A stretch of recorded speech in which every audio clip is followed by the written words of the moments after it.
Number 5. Rotator cuff injury. Four main muscles, supraspinatus, infraspinatus, teres minor, and subscapularis, comprise the rotator cuff, which surrounds and stabilizes the shoulder joint. Shoulder pain when you reach behind you, overhead, or out to the side may be a sign of a rotator cuff strain. It typically results from repetitive overhead activity, such as swimming, throwing a ball, and overhead shoulder movements like military presses. This can lead to rotator cuff strains when done repeatedly over time. How to stay safe. Strengthen your rotator cuff muscles as part of your upper body program.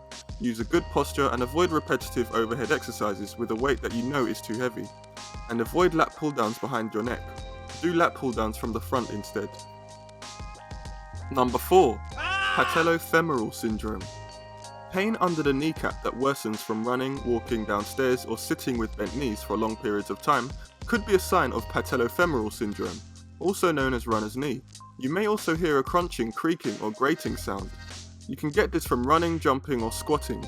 A change in activity level, such as increase in running mileage, can contribute to the pain. Patellofemoral syndrome occurs when the bones in the lower leg are not lined up perfectly, which causes an abnormal gliding between the patella, the kneecap, and femur, the thigh bone. This misalignment can lead to wear and tear between the cartilage and surfaces of the bones, causing pain. How to stay safe? Keep the knees healthy with exercises that strengthen the quadriceps and hip flexors. Seated and lying leg raises are often prescribed for strengthening the quadriceps. Also avoid kneeling or squatting repeatedly.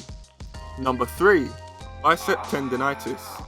Pain in front of the shoulder and upper arm weakness may be a sign of tendinitis, an overuse injury that typically occurs from repetitive motions. Bicep tendinitis refers to the inflammation of a tendon that attaches your upper biceps muscle to the bones of the shoulder. Impingement and rotator cuff damage often accompanies bicep tendinitis. You'll feel pain and tenderness in the front of the shoulder that worsens with overhead lifting. Pain can also move down the upper arm bone, and you may feel an occasional snapping in the shoulder. How to stay safe? Make sure that you take enough rest time between workouts. Check your posture and form, since poor posture increases the risk of bicep tendinitis. Low back strains. A sudden sharp twinge in your lower back during your workout could be a sign that you've overdone it. Squats or deadlifts with improper form wreaks havoc on the lower back. You can suffer strains or even worse, nerve compression and disc herniation. Twisting motions or sideways bends can also strain your lower back. How to stay safe? Get your form correct before adding weight. Beginner weightlifters should do the leg press or hip sled first before trying squats. If you're unsure of proper form, ask a qualified personal trainer for advice.